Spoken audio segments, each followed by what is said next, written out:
Welcome to today's AVITH in Context webinar. I'm Carolyn Davies, Senior Project Officer at the Centre for Excellence in Child and Family Welfare, the peak body for child and family services in Victoria and Tasmania.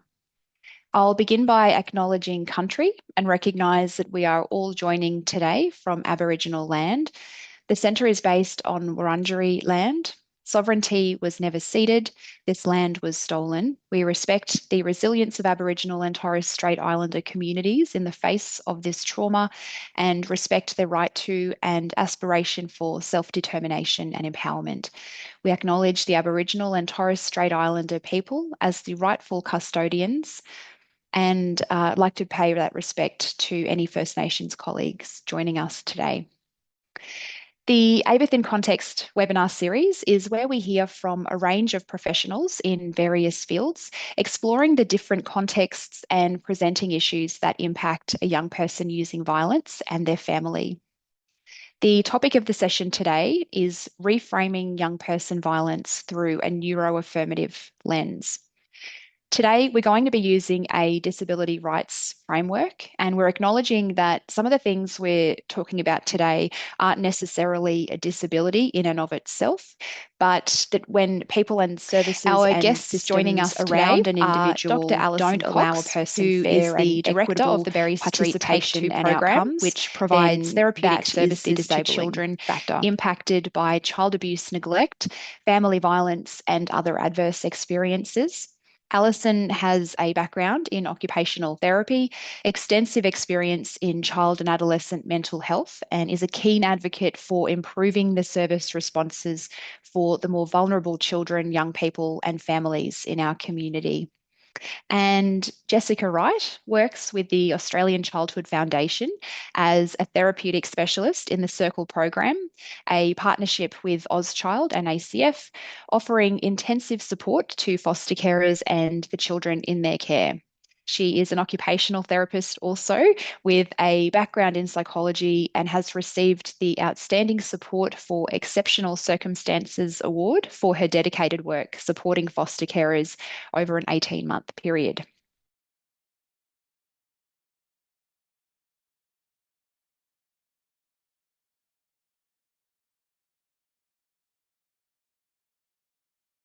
Today is going to be a bit more of a fireside chat style of conversation. So it's not going to be so much of a presentation as a discussion of the relevant topics, and we'll go through a few Q&As at the end, hopefully, if we have time. I'm concerned about time for this webinar topic because we do have a bit to get through.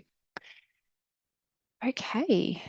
Now, in the invitations that were sent out about this topic, I just wanted to go through a couple of slides here just to frame the issue before I really get going and ask some hard-hitting questions to our guests today.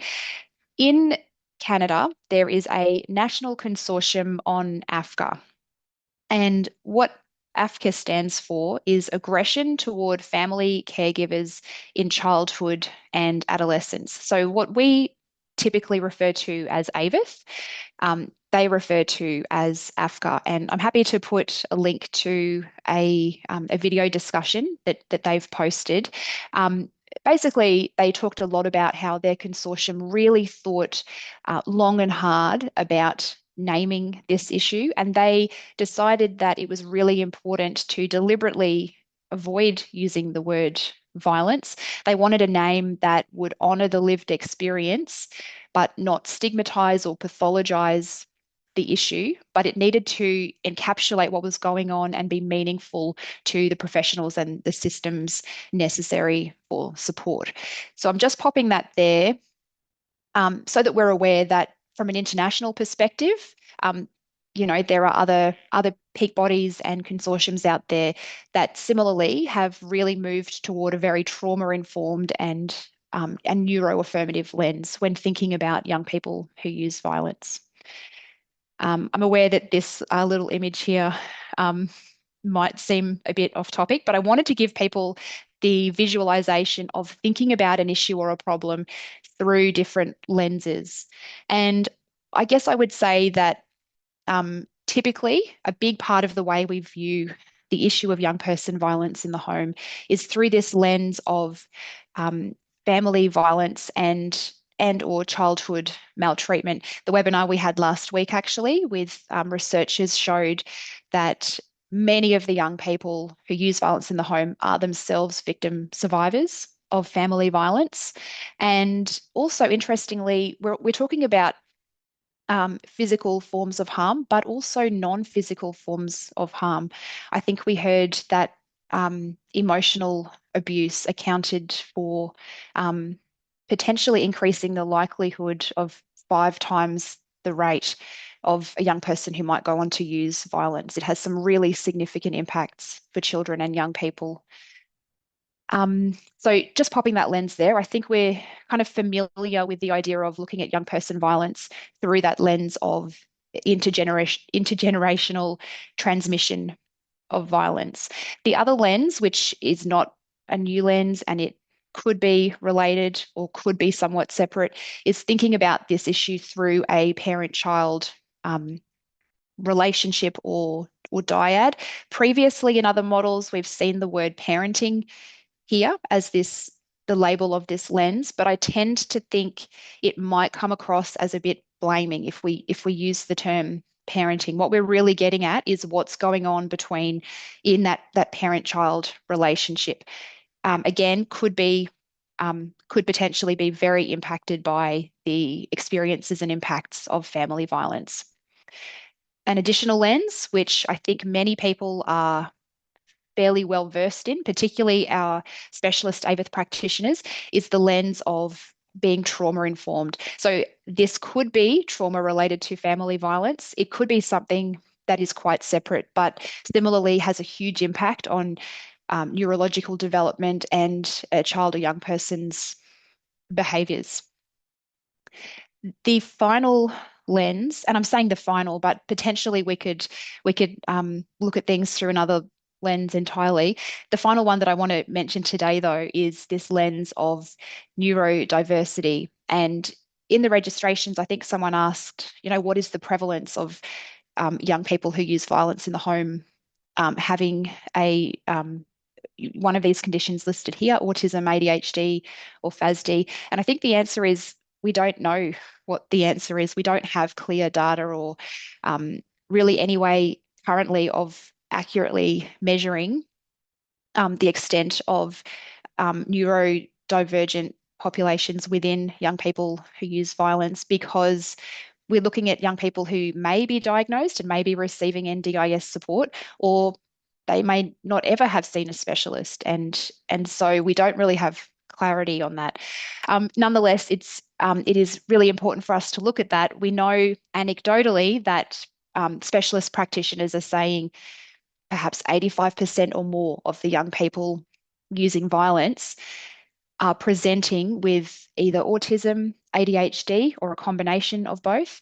And we've previously heard from a guest lecturer on a previous webinar about the impact of FASD being a really big factor in a young person's aggressive and challenging and quote unquote defiant behaviours that parents and carers might be seeing. So I think I guess, despite the fact that we're seeing such high numbers in these caseloads, we haven't really had a direct focus on this area of practice. So we're trying to emphasize and highlight that today in our conversation. And I guess to get us started, I wanted to just go through a couple of different terminology, and language. And apologies for all of my ranting and long-winded introduction, but I'm now going to hand over to Jessica Wright, who will just get us started by maybe going through some of these terms, thinking about what they mean and how and when we might use them. Thanks so much, Carolyn. So I think when we're thinking about neurodiversity, I think the really important thing to start off with is that we're all neurologically diverse people. We all have different brains, and we're all different. And the term neurodiversity includes neurotypical people, so people whose brain structures and thinking and thought patterns might be the sort of the more typical and what we sort of expect. And then we get into neurodivergence, and neurodivergence is an umbrella term that not only covers being autistic or having ADHD, but also things like dyslexia, dyspraxia, OCD, Tourette's, bipolar, schizophrenia, and lots of others. So neurodivergence is really the term that describes a person with a range of conditions, although often in practice, when people are referring to it, they're sort of thinking about those first two terms, but it really is the broader spectrum of those things. And to, I guess, for when you're using it, you would use a person is neurodivergent, and we are all neurodiverse. And so that's the sort of terminology. And I certainly am no expert myself, so I'm still learning.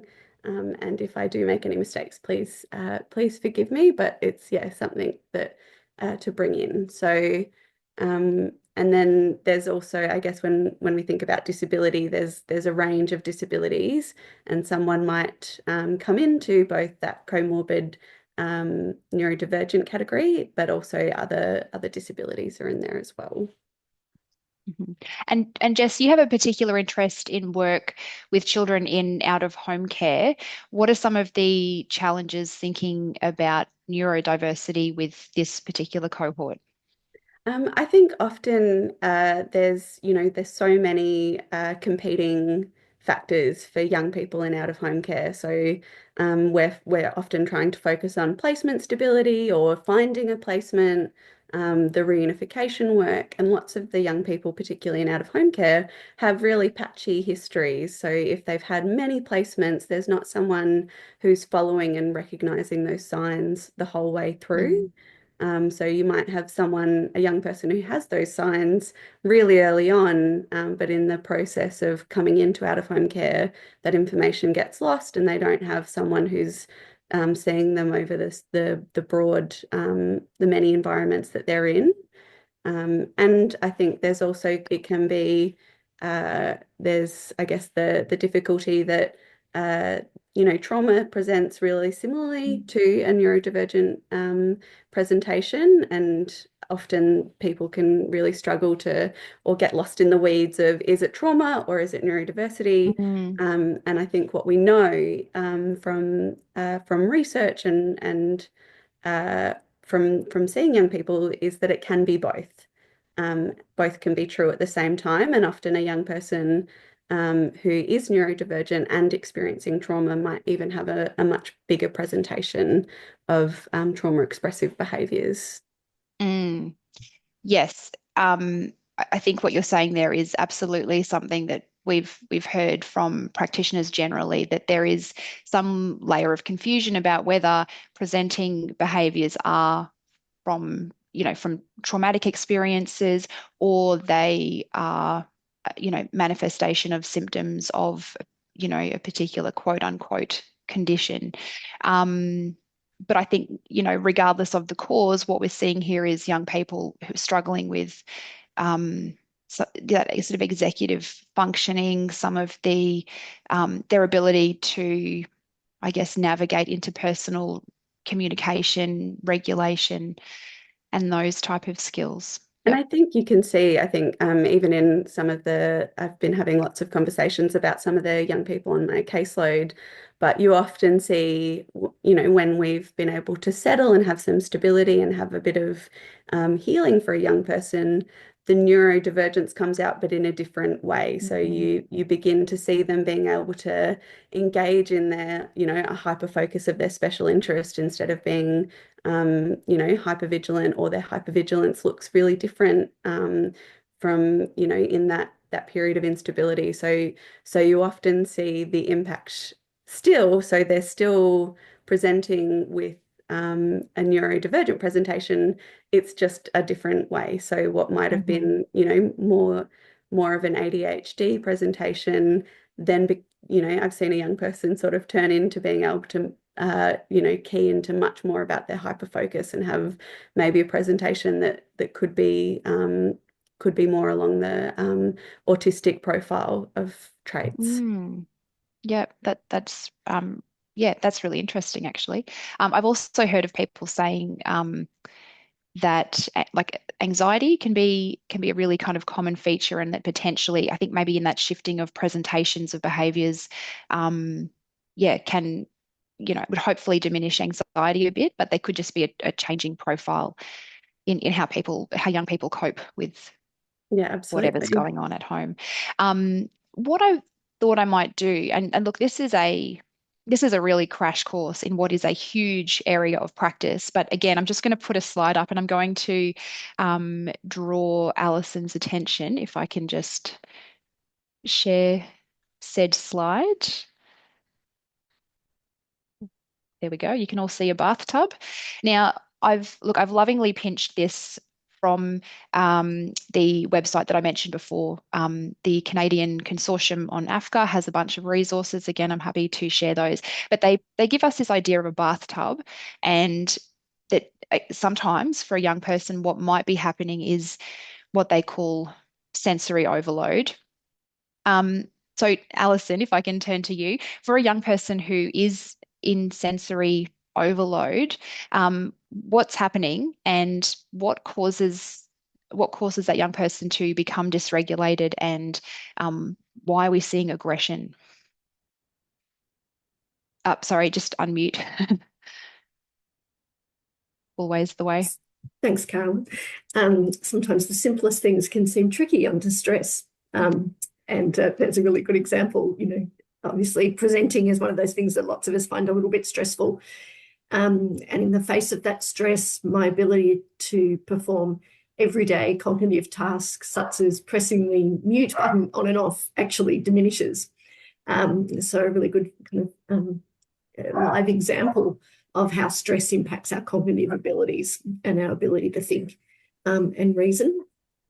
And so one of the things that I like to remind us all about is, in fact, this isn't just a phenomenon that exists for young people or teenagers. This is a phenomenon that exists for all of us, and is a lifelong journey for all of us, from our in utero experiences to being firstborn to kind of living our life. And in our first relationships, we are usually really dysregulated when we're first born, because we absolutely are born into a sensory overload environment usually. Some babies are born into a nice warm bath. Maybe that's a little less sensory overload, but lots of other babies are born into a tertiary level hospital system with bright lights and lots of noise and maybe a slap on the bottom to get them to cry. And what you see then is a really dysregulated little person, where they're dealing with lights and sounds, temperature, things that they're completely unused to dealing with, and you see distress. So a crying, which, you know, may feel like an angry cry to whoever's listening to it, or it may feel like a distressed cry. And I'm saying that really deliberately, because I think sometimes what's viewed as overload or aggression by some people isn't always viewed in the same lens by somebody else. So different families have different levels of tolerance, and different environments have different levels of tolerance for expressed emotion. And that's an important factor as well for us to think about. So we know that our brains are the organ through which we process information. And when we get lots of information at the one time, it can feel really overwhelming, and can be hard to maintain what we talk about as our cognitive brain, or our executive functioning. So the higher parts of our brain that help us to process information, to make sense of it, and then to act. And if we're really stressed, then typically we're functioning more from our lower parts of our brain, which are more around the perceiving stress, rather than necessarily being able to understand it. And an example of that at the moment is I've got a dog barking really wildly in the background, because one of the things that makes him really stressed is white vans and people in yellow vests delivering things. So he's racing around my house at the moment, barking absolutely madly, because he's got an association for some crazy reason between white vans and fluoro vests that sends him into complete overload. That's not necessarily the same for lots of other dogs or lots of other people. So he's become particularly sensitized to a particular stress that leads him to having a particular individualized response. And I think that's one of the tricky things when we think about slides is, you know, it's trying to depict a really complex thing through a picture that usually is actually very individualized. And yeah, so I think that's a really important point too, is that this is not just one homogenous presentation of, you know, not everyone interprets things the same way. It all depends on different profiles. We'll have a look in a second about some of those different senses, but for whatever reason, an individual has, you know, different reactions, different interpretations to different stresses. And I think what you're saying there is that the brain is perceiving that as threat or danger and is going into that lower, you know, if you think about the, you know, sorry, that way, the hand flipping model, people are going into that that particular state of being, which is meaning that they're acting in a particular way. Yes, I think the stress itself isn't necessarily a threat, but it's how the individual perceives it. So, you know, an experience that often is experienced differently for many of us is if I'm walking home late at night and I can hear some footsteps behind me, I have a heightened stress response because I perceive a threat to those footsteps late at night coming up behind me. But I would guarantee that my cisgender partner, male partner, wouldn't feel the same stress response, but the stimuli is exactly the same. Yeah, so the stimuli is then processed through my past experience, my knowledge, my learning, and so I perceive that as a stress. And so then my heart rate activates, the blood kind of moves from my heart to my limbs so I can get ready to flight. I move the keys into my hand. So I have a whole series of responses that are individualized to me that wouldn't necessarily be the same for another person with the same potential stressor. Yeah. And so some people will respond aggressively, some people will retreat, some people will do a different action in response to the same stressor. So we will have some young people that might respond aggressively, but others might withdraw in the face of the same stressor. Yep, that makes sense. Sorry, and I think if you think about it, a young person in I think a classroom is a really great example of sensory overload. Schools are a place where there's so much sensory information. If you're wearing a uniform that's really uncomfortable and scratchy, and there's 8 different conversations happening around you, and someone's tapping, you know, their foot or their finger on a table, and then a teacher comes up and asks a young person to do something or answer a question or do a piece of work that they feel like they might fail at or they don't know how to do it.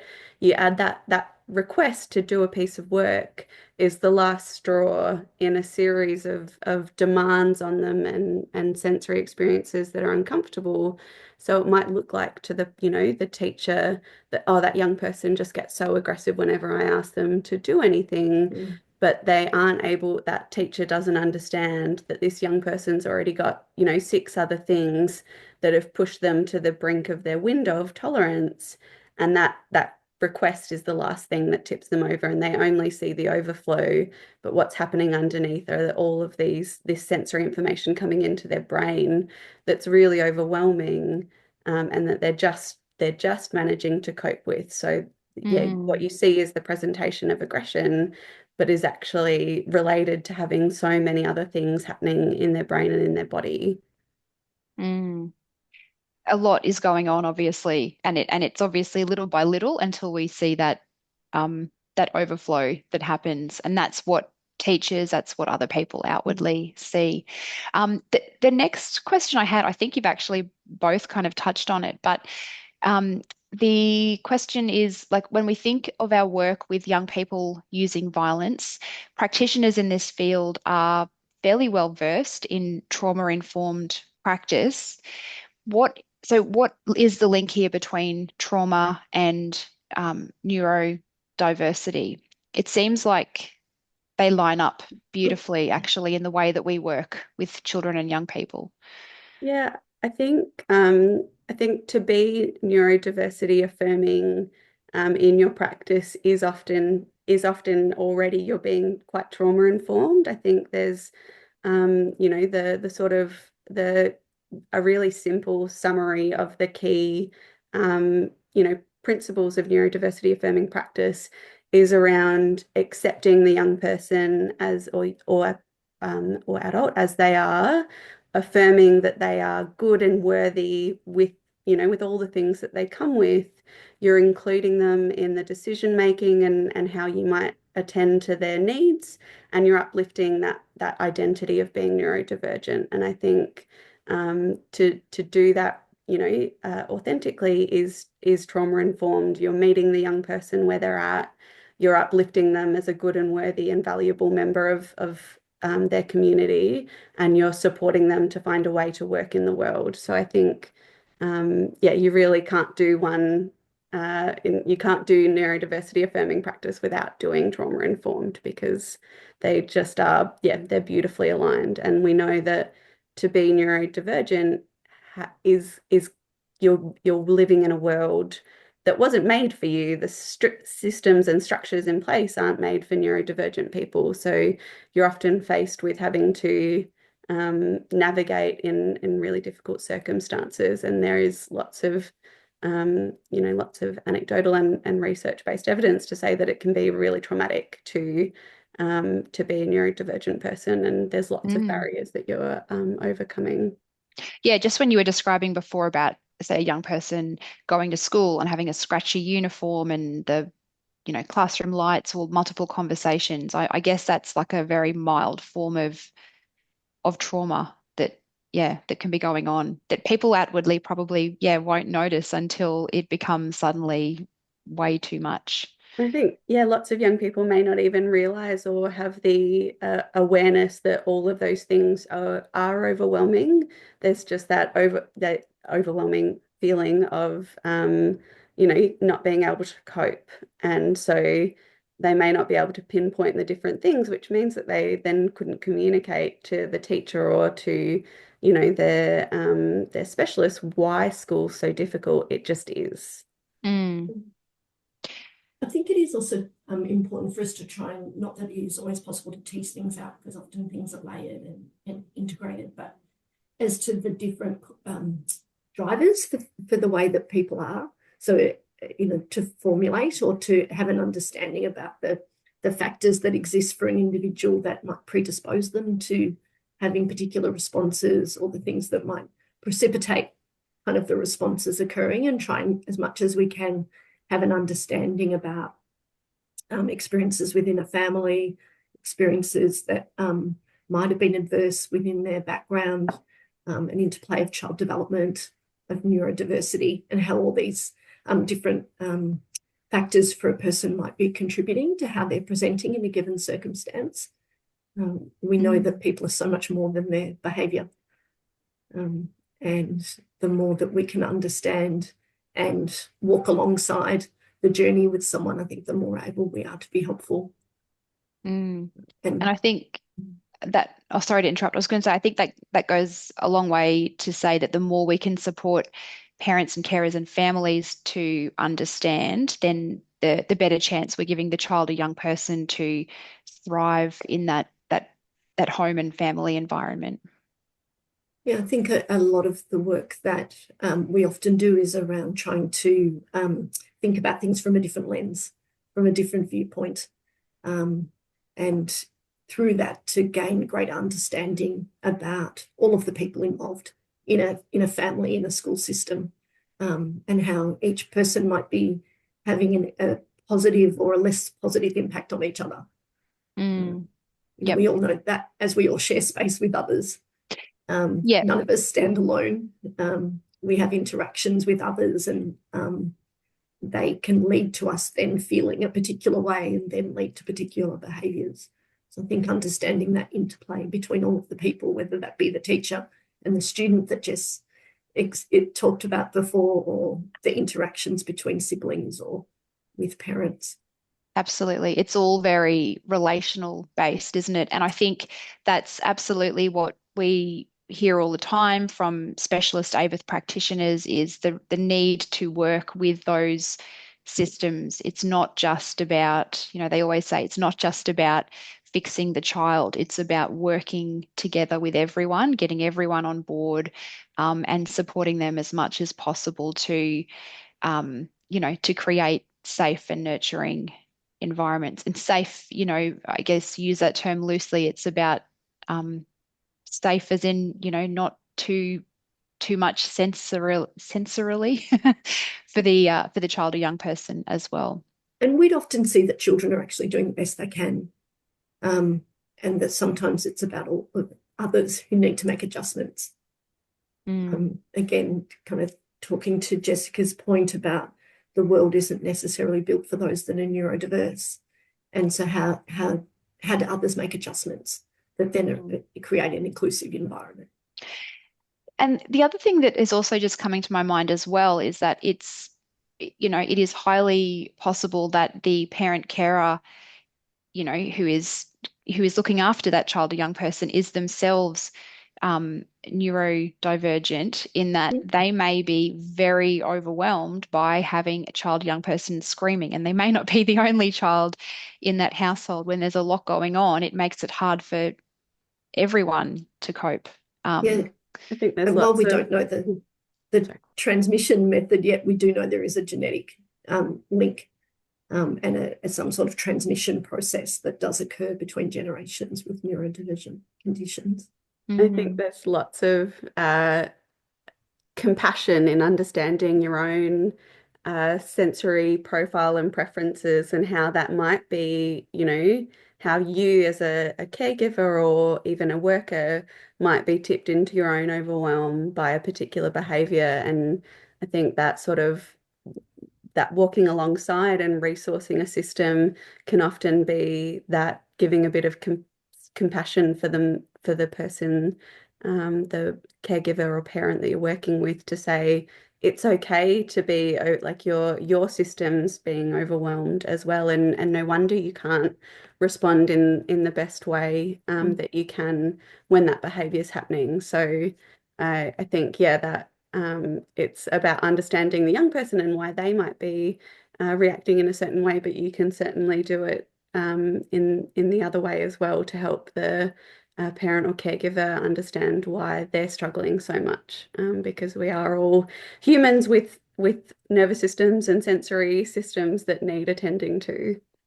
And I think that's actually a really important point. I guess what we're working up to here is proposing that in thinking about neurodiversity, we all are, as you said, we all have our own sensory systems, our own experiences. There's no harm, is there, in doing neuroaffirmative practice, even if whether or not the young person in front of you is neurodivergent, it doesn't hurt to have all your conversations in those neuroaffirmative ways. It's not like we're proposing you must be diagnosed before you work in this way. Certainly not going out and Oprahing and saying you've got a diagnosis. It's everyone. This kind of practice helps everyone. I mean, I'm sitting here with my, you can't see it, it's not showing up, but I've got my I've got a stress ball in my hand to help me regulate through. And I think everyone can benefit from having a really wide and compassionate lens put to them around how we behave and respond. Yeah, I think for all of us, ideally we develop some of this in our early parenting experiences, where the adults around us help us to learn the things that help us to regulate and feel be able to perform at our best. That's not always possible for a whole range of reasons for kids, and so sometimes they need to develop that later on about the things that help them to feel calmer or safer in a given environment. But we all use it. You know, lots of us have a cup of coffee in the morning, or we find exercise is something that's regulating, helps us to stay, you know, kind of at the top of our game in the workplace. We know that we prefer to work alongside some personalities compared to others. People with different energy levels either help us or hinder us, and that might be different on different days. It's absolutely the same for the kids that we work with, and for the kids that are neurodivergent, just the same. Yeah, by the time I guess we are fully fledged adult, we've started to learn about the things we like, don't like, that help us to cope better. And I think it's about helping children, young people, you know, all children and young people to go through strategies, try different things, see what sticks for them. I do just want to share this slide, and I don't want to go into a whole heap of detail because we just don't really have the time or the space, but there's absolutely a ton of resources that we can point people toward if they want more information, and certainly some training that Jess can talk to you about towards the end of the session today.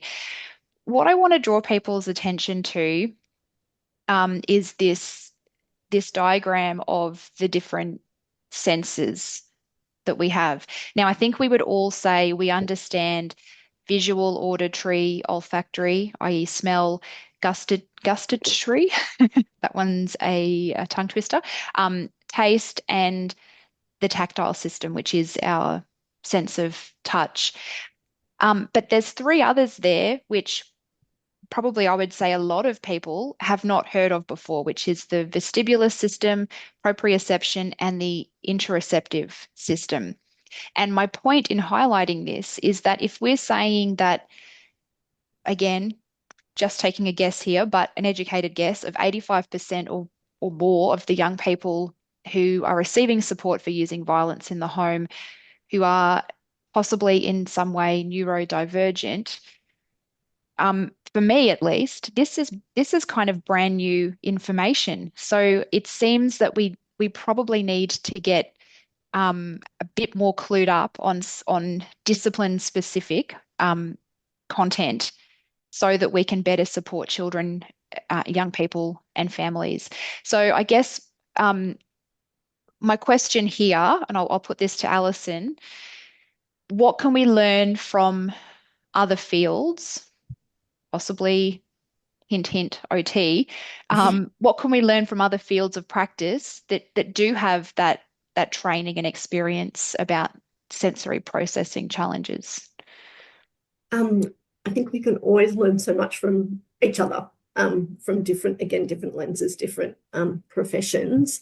Our vestibular system is about our it's located, we're often sense that through our inner ear mechanisms, and it's about a sense of movement. We know some people love swings and fairground rides, and other people absolutely detest them and throw up.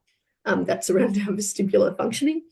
Our proprioception is sensors within our joints and muscles that help us to be able to grade our movements in line with what's required for a given activity, but also help us to know where our arms and legs are in space.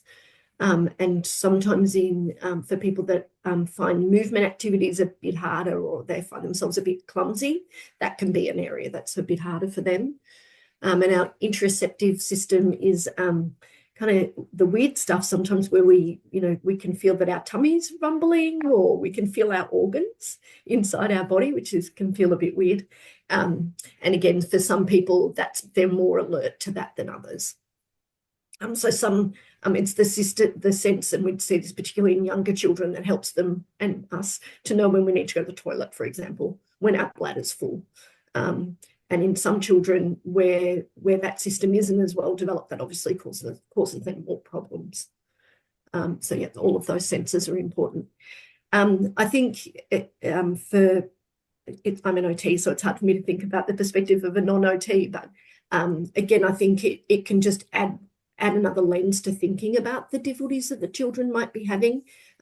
we understand a bit about how these different systems interrelate, and what difficulties in a particular area might look like, but also what adjustments might be able to be made, both to accommodate for the difficulty, how to make use of one of the other systems to accommodate for the one that's maybe not functioning so highly, but also some therapies to help to further develop some of those particular sensory systems. I know I've learned a huge amount from colleagues from psychology and speech pathology over my years of training, and some of my most fun work has been in multidisciplinary teams, where we've really used our different lenses together to try and understand what might be going on for a young person. A speech pathology project we did a few years ago called Small Talk found that over 90% of the children that we work with had a significant speech or language difficulty. And I continue to remind my staff that therefore we should assume really that all of our kids that we work with in the out-of-home care sector are more likely to have a speech and language difficulty than not. And so I think it's that kind of understanding that we can learn from each other. And then we have to think, how does that interplay then with sensory difficulties or challenges? As Jessica was saying before, some children might not be able to voice the difficulty that they're having. And so then they might be more likely to react strongly because they've learned that. To communicate that, yeah. Yeah, they can't express it in another way. So this is the way that they communicate that unmet need. And, I would say that all behaviour is a communication. And the challenge often is for us to be able to understand that and interpret that in a way that helps us to reduce the stress for that young person. Yep. And I appreciate you saying you can't unlearn what you know.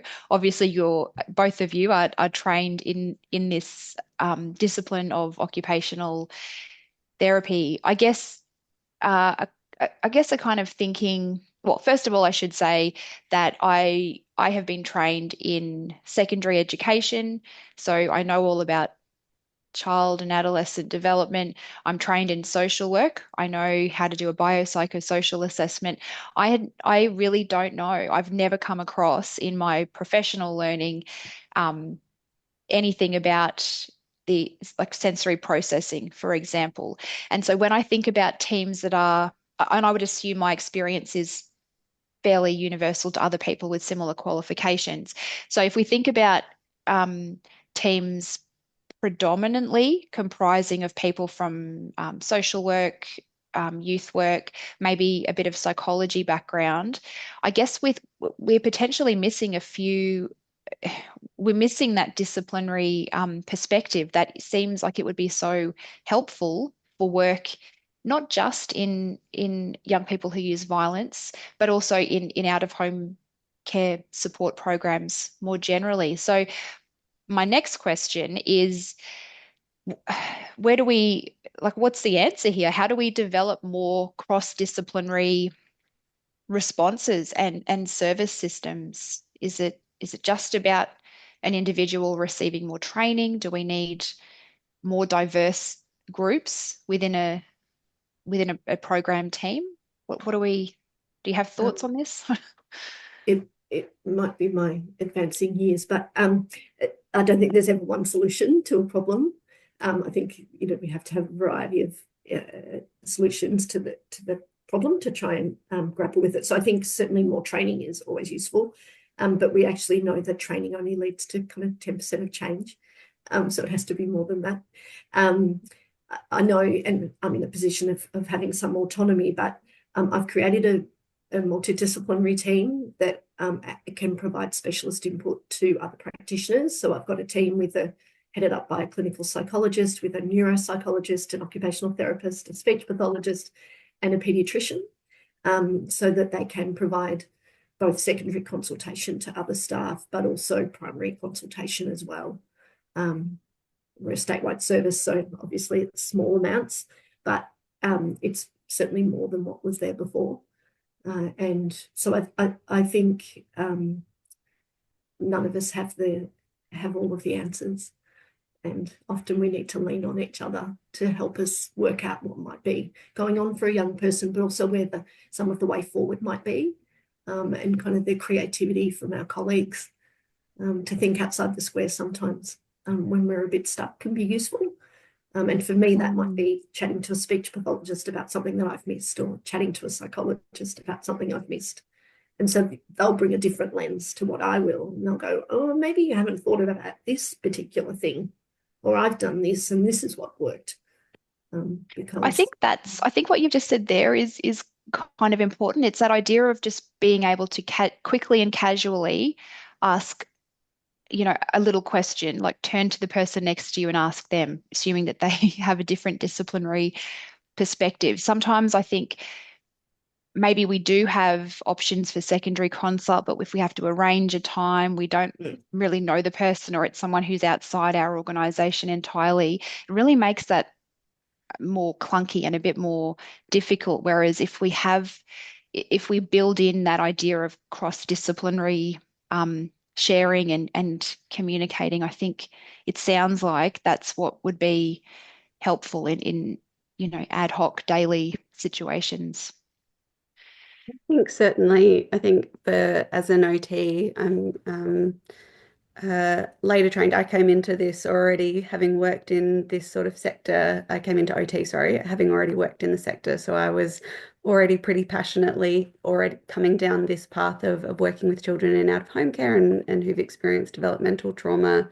But I think the allied health disciplines of OT and speech pathology haven't necessarily integrated into this sector of work, and I think there is lots of I don't know how we do it, but inviting the professions into this space, because I think more and more, we're seeing and talking about this need for these sectors to have input from those professions, and there's still that sort of, I guess, the divide between disability services and trauma services, and we're just starting to see the beginnings of that cross sector working. And I think the more we can get more OTs and speechies and into the field, the better chance we'll have at having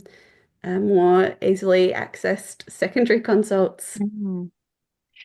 This is a question that I haven't kind of pre-approved with you, so apologies if this, puts you on the spot. But I guess one of my assumptions or takeaways is that in other countries, it seems like they might do that integration of other allied health a bit differently and or better than what we do it here. For example, in my cursory understanding of what's happening in Canada, it seems like OTs are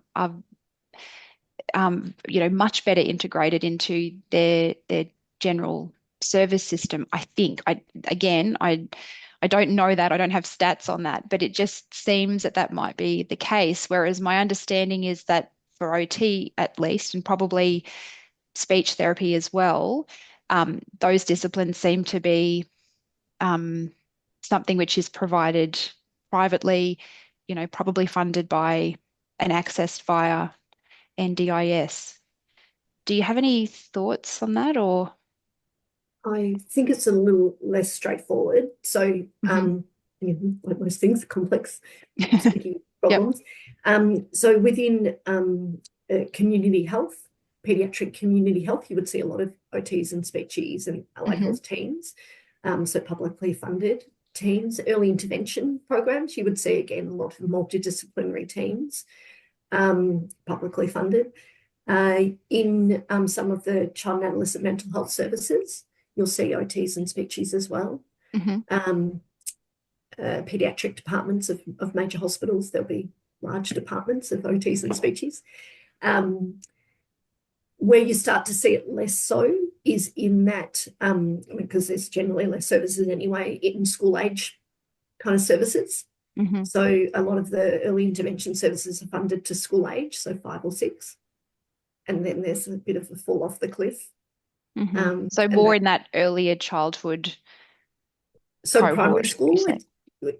I think the primary school funded sector, there are less access to Mm-hmm. allied health services. There's some, but less.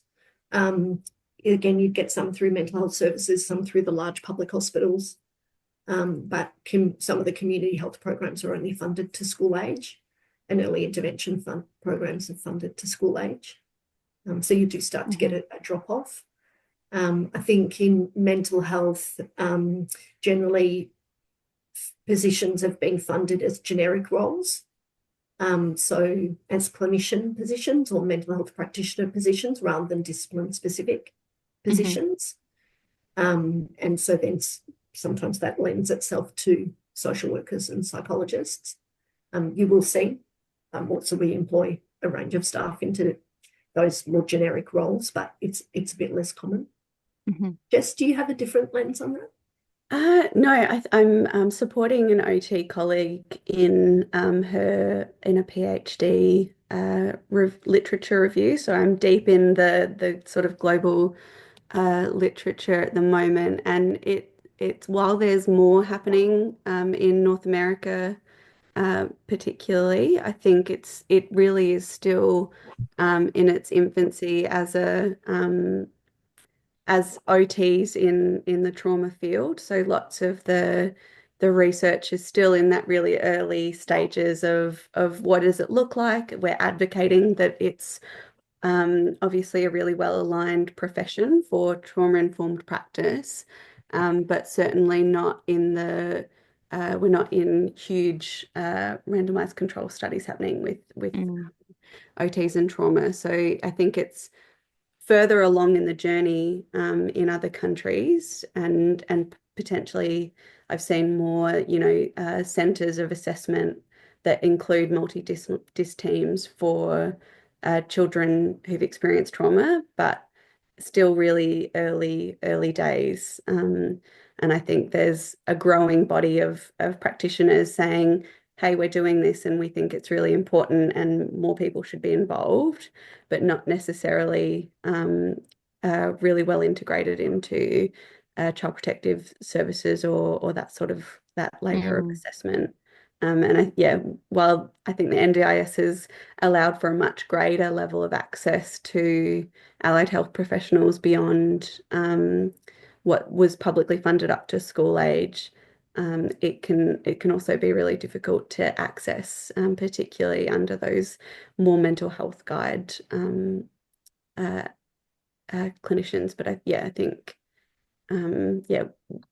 it's all getting there, but it still needs a lot more support and a lot more training, particularly for OTs. I think it's all I can really speak to, but I think there's for occupational therapists, there isn't a huge body of training that can be accessed for trauma-informed practice, and that's something that's definitely being advocated for by our peak body and looking for those options. And the mental health side of things certainly supports and uplifts that, but still, as a generalist thing, it's still needing more. Thank you, and thank you for responding to my impromptu, thought just popped into my head style of questioning. I guess maybe just to kind of hark back to that idea that not all children and young people who might be presenting with particular behaviours are diagnosed, and this is the other kind of clincher, is that many young people who are, say, mid-high school age, they might not have any interest in seeing any specialist, even if you had spoken to parents, carers about maybe exploring that pathway. That may just not be feasible. So I suppose that idea of having, cross-disciplinary, interdisciplinary teams and potentially, as you were saying, Alison, hiring in those more quote unquote generalist roles, but hiring from different disciplines allows the informal kind of work to happen. If you don't have a diagnosis, you can't access NDIS, so you're not getting the support from allied health in that way. Okay, yeah, sorry, brain is just ticking over with information.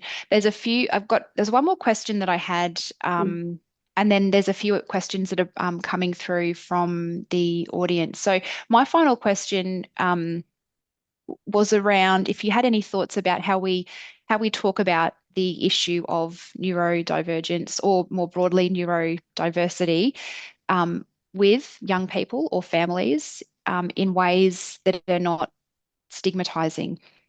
Do you have any I don't know, anecdotes or examples of times when you've done that work with families, you've had to maybe broach that topic or Yeah, I think I'd really start on that talking about having a different brain and how we all have brains that work differently, and there's a name for the particular way your brain works, and lots of other people who experience that. I think sort of bringing it back to that understanding the underlying reasons for why that happens. There's some incredible resources by many neurodivergent clinicians, and books, and incredible social media accounts that give really brilliant ways of working. I think there's a brilliant book by Sandia Menon. It's called The Brain Forest. So this idea that yeah, we all live in a forest of different types of brains, just like there are trees. I think knowing the particular young person and knowing whether metaphors really work for them or don't work for them, to sort of find that. But there's lots of, I can provide a list of books and places to look, because I think often for young people, understanding that there's a reason they struggle, and there's a reason that they've really had difficulties operating in a neurotypical world, is because their brain works differently. So I think focusing on that, how uh, differences can be really tricky, but they also, there are some really beautiful ways that you can be different, and your creativity and all the other things that come alongside the difficulties, but also in that never downplaying the difficulties. I know that lots of people, this idea of, my autism or my ADHD is a superpower can be really difficult for people. So, could speak to some people, but not yeah, everyone. You yeah, who do exactly. find it disabling. Yep. Yeah. I'm just thinking, I wish I could remember the quote, but I heard a really great way of phrasing to a young person, likening neurodiversity about you wouldn't what was it? Something about, you wouldn't like yell at your Xbox because it won't play your PlayStation game. We just have we have different operating systems, and we need to find what fits and what works for us. I've probably really butchered that quote. I'll see if I can find it. I had a nice little um, printout somewhere.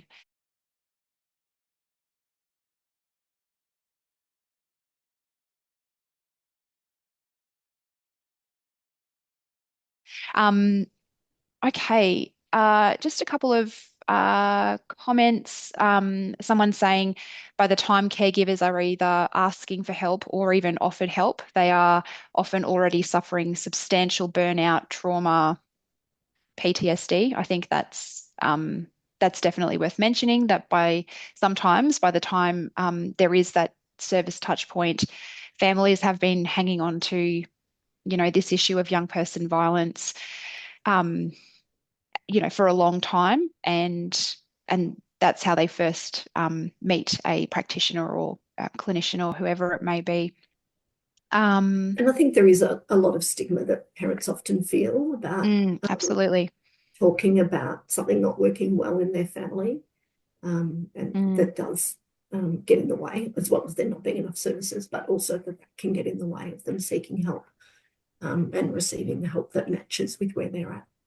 Yeah, yep, absolutely. Yep, lots of stigma and shame, and I think sometimes families, have been holding on to this. It's been a big secret, and the family has kind of organized around these aggressive and challenging behaviors for a long time. Um, There's a couple of questions, and look, some of the questions are very pointy end of practice, and I don't know, and probably a little bit individualistic in that.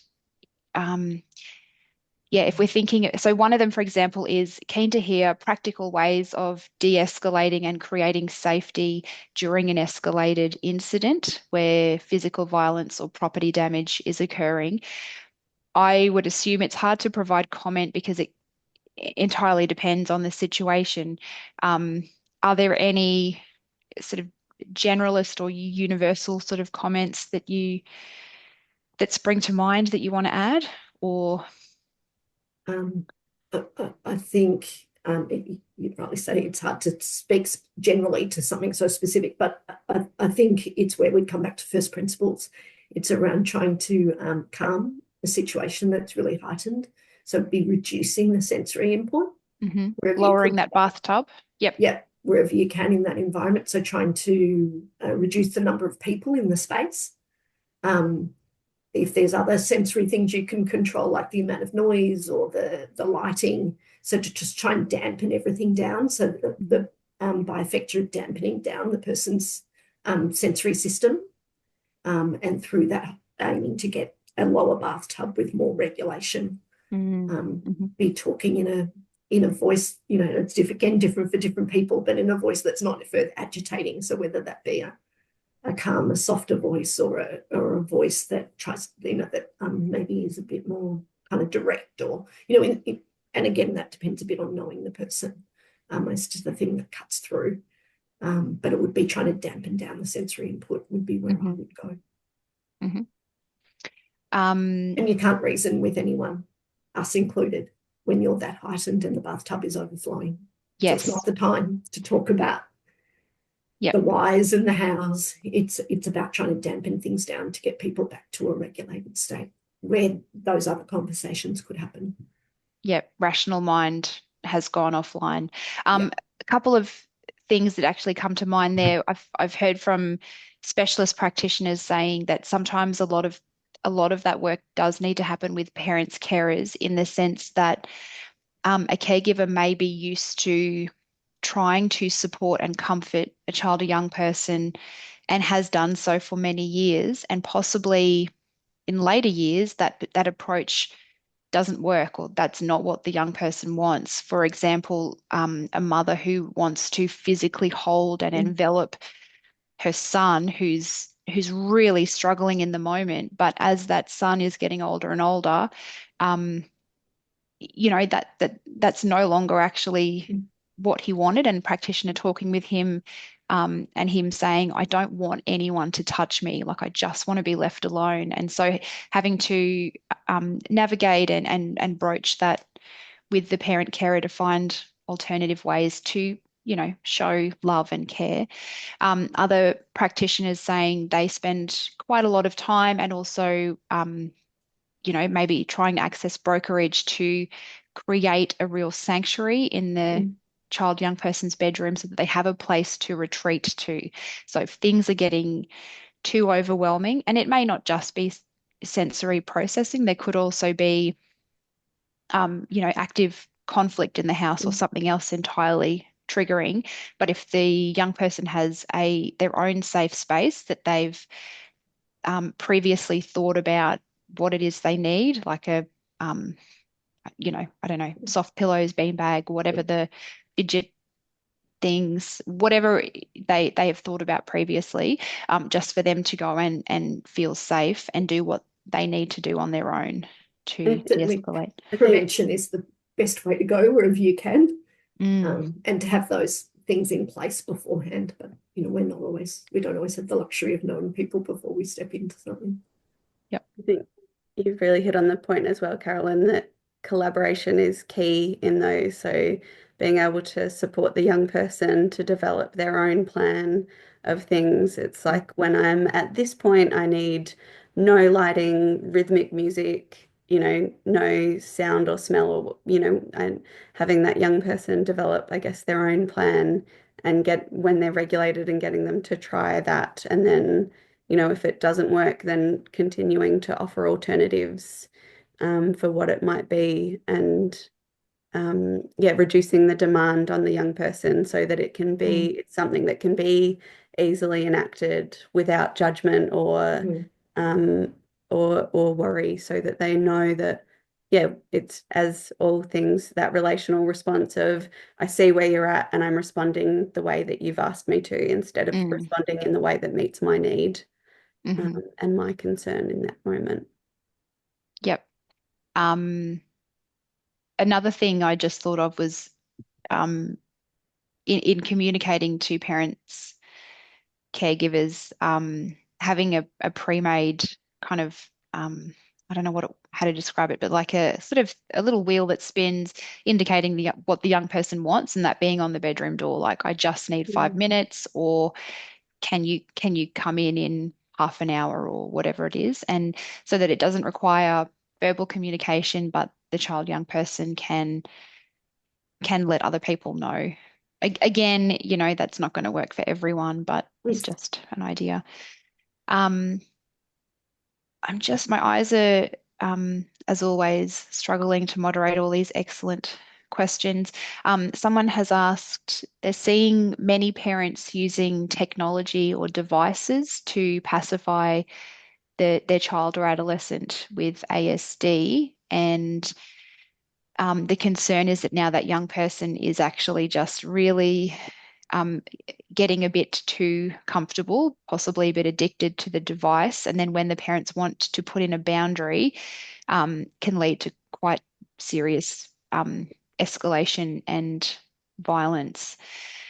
Screens can be a really tough, I think there's lots of, for particularly what I hear and read from neurodivergent clinicians, that we know screens are obviously a really regulating thing. We know they activate all the reward systems of a brain, and give that good thing. So it can be a bit controversial, because there's lots of clinicians that are saying, well, screens are an absolutely valid way of taking time out. And I think, that collaborating with the young person about how they come off screens, and doing that, the psychoeducation with the young person to say, these are all the reasons that you love playing this game, and how are you involved in making this plan? But obviously that doesn't always, a young person might agree to a great plan of how they might come off screens, but really struggle to do that. But I think there can be there's a part of understanding why the screen is, why that escalation is happening, is because it might be the one thing that they're getting, really great socializing.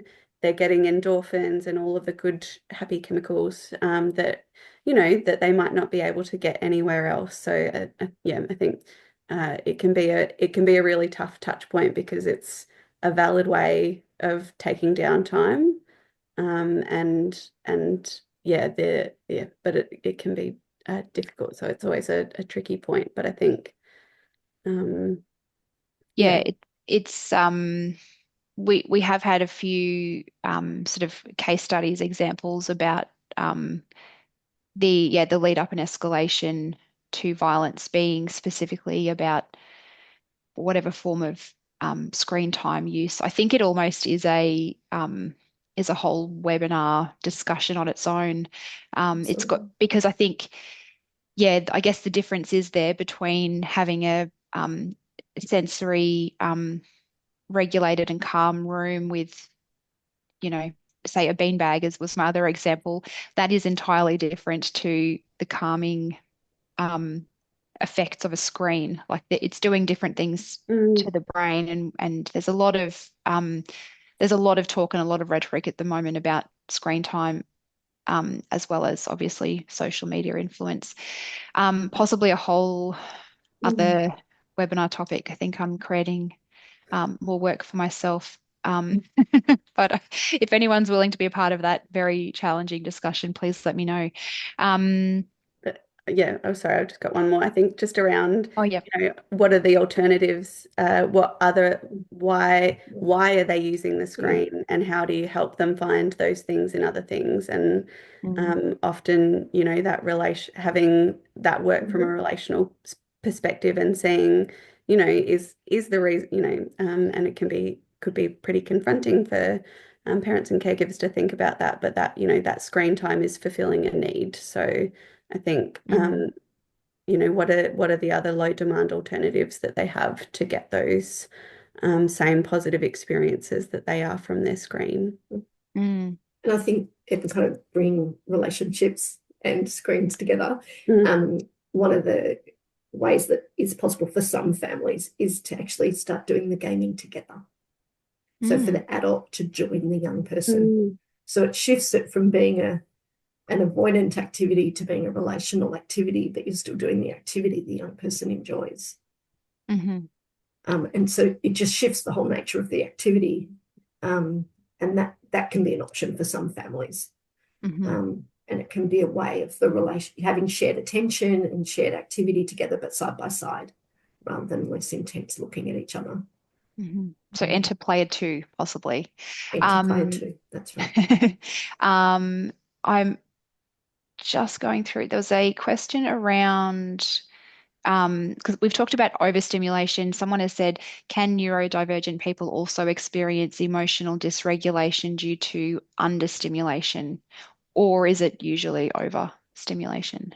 I think it may not look the same, I'd say. I think you could think about a young person who, my other role that I work in is with young people who are disengaged from school.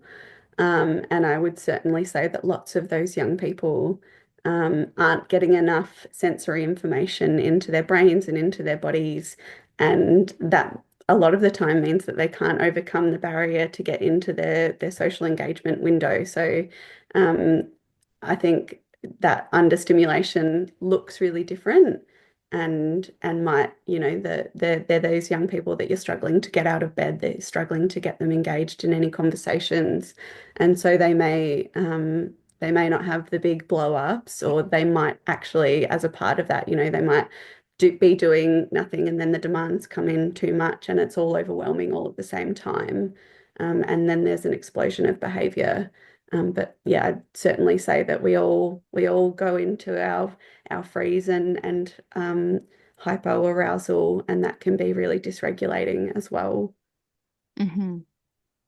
Um, Thank you. I am just looking through other questions. I'm also thinking, just in terms of things you've already answered, plus a whole bunch of other questions, I might try and pull them together. And if there's further thoughts or resources related to particular questions, we could send those through for people to do further reading. Maybe just one or two more questions.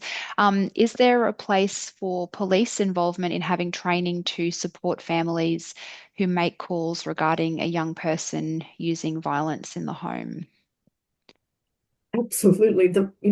We just talked about multidisciplinary teams. The police, are a critical part of a multidisciplinary team, just the same as anyone else.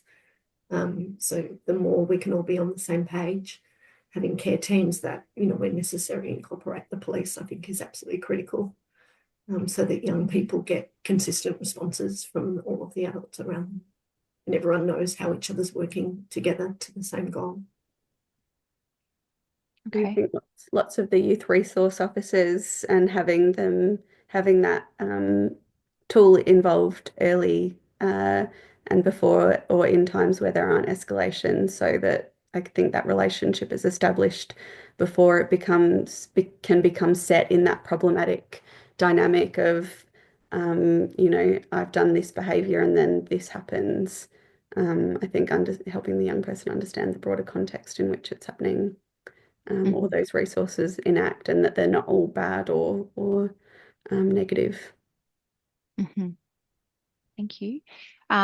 Someone said, if a family are feeling overwhelmed with all the supports, behavioral support, OT, speech, and they start withdrawing, which support would be the number one priority to keep in place?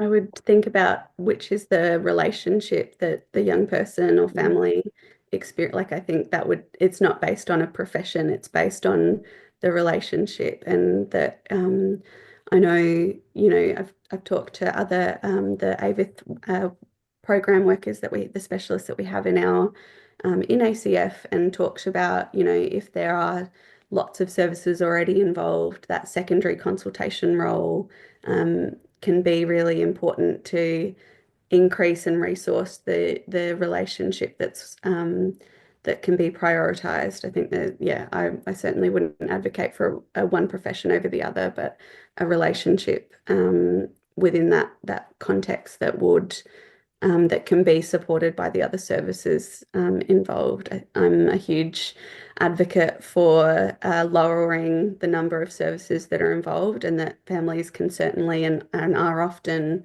overserviced, and that you'll get much better outcomes if you can resource a couple of practitioners in the family home to do to implement the work across the broad spectrum of lenses that we might have, and have that input in, but not necessarily that the family are experiencing, 8 different practitioners coming in all of the time. Mm-hmm.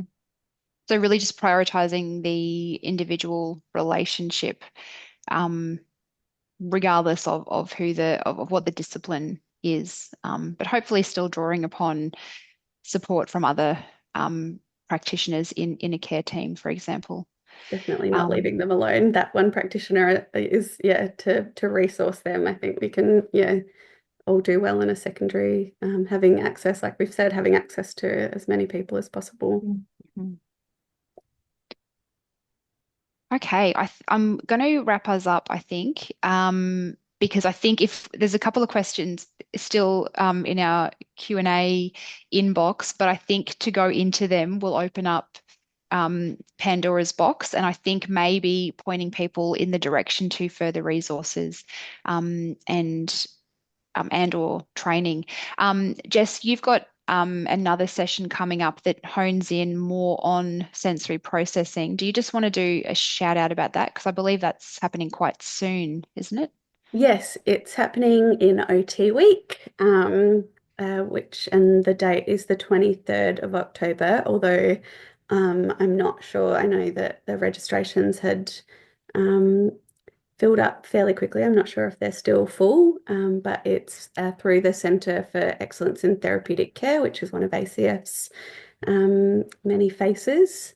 But if you are interested and want more of that, if the registrations are full, please do let them know, because it will, if we have more people interested, then we can probably look at putting on more of that. Okay, so what I'll do is I'll get the link off you and I can send that around, and then presumably if those registrations are full, people can follow up of their own accord, asking for a, I don't know, wait list, or if you can put further sessions on. Um, okay, any other final thoughts from either of you wonderful folk before we close up today? I think, I think there's no wrong answer in beginning neurodiversity affirming practice and integrating that into what you do. It might feel overwhelming or scary to add another thing. I know we've all got so many frameworks and lenses that we bring in, but it will add more to what you do, and there's no wrong answer. Like with many things, it's around trying as best you can and beginning that journey.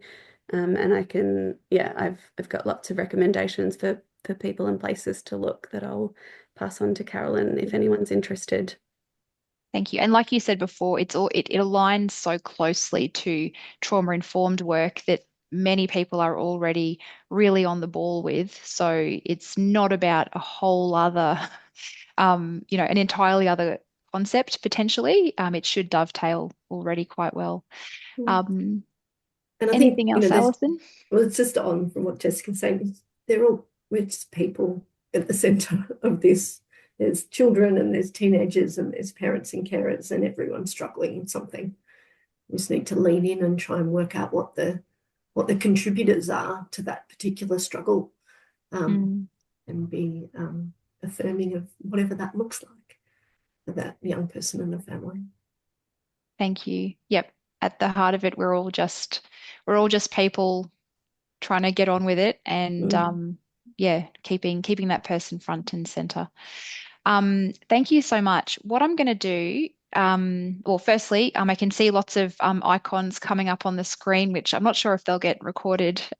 So you may not see it if you're watching the video, but there's hearts and thumbs up happening. So I think this is an area of practice that I think people are starting to really think about, and they want to know more. So we'll send resources around. Thank you so much to our guest speakers today, Dr. Allison Cox and Jessica Wright. Really value all of your experience and insight. And the final thing that I would just like to ask people who are joining us today is to get out your mobile phone and just take a quick snapshot of this QR code. We're so grateful for people coming along for the journey and being part of the discussion. I know we haven't answered all of your many and varied practical-based questions that I'm sure you probably have, but hopefully this is a good starting point to get you thinking. So please complete our survey. That really helps us from our end. And we've got a couple more webinars coming up. I think I can't see the screen right now because I'm sharing mine, but I think Emma might be popping in the chat links to registrations for our next webinar sessions. So we would love to see you next time. Thank you, everyone, and enjoy the rest of your week.